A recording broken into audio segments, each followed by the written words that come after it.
ఈరోజు మన ప్రభుత్వం వచ్చి సంవత్సరం అయింది. ఏడాది పాలన నిర్ణయాలు, కార్యక్రమాలని, పథకాలని, పనుల్ని, విజయాల్ని ప్రజల్లోకి తీసుకెళ్లేందుకు సుపరిపాలన తొలి అడుగు మొన్నే తలపెట్టాం. మొదటి సంవత్సరం సుపరిపాలన తొలి అడుగు అనే పేరుతో పెట్టి మళ్ళీ ప్రజల జీవన ప్రమాణాలు పెంచడానికి, పునరంకితం కావడానికి మొన్నే ఒక వినూత్నమైన కార్యక్రమానికి శ్రీకారం చుట్టాం.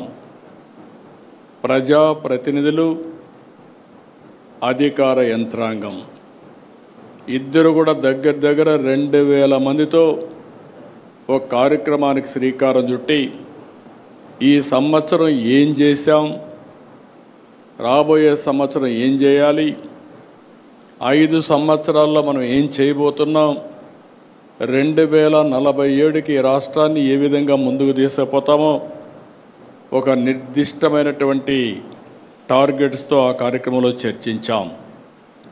ఇందులో కూడా మీరు ఒక్కసారి చూస్తే ఇక్కడ ఉండే వాళ్ళందరం కూడా పాలసీ మేకర్స్.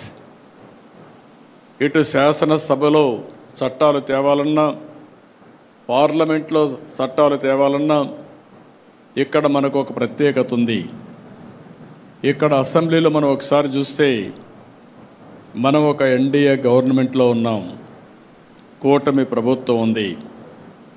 ఈ కూటమి ప్రభుత్వంలో మెయిన్ పార్టీ తెలుగుదేశం పార్టీ, ఇంకొక పక్క జనసేన, అదే మరిగా బీజేపీ ముగ్గురం కూడా ఉన్నాం. ఈ మూడు పార్టీలు కలిసి ఎప్పటికప్పుడు సమన్వయంతో ముందుకు పోతున్నాం.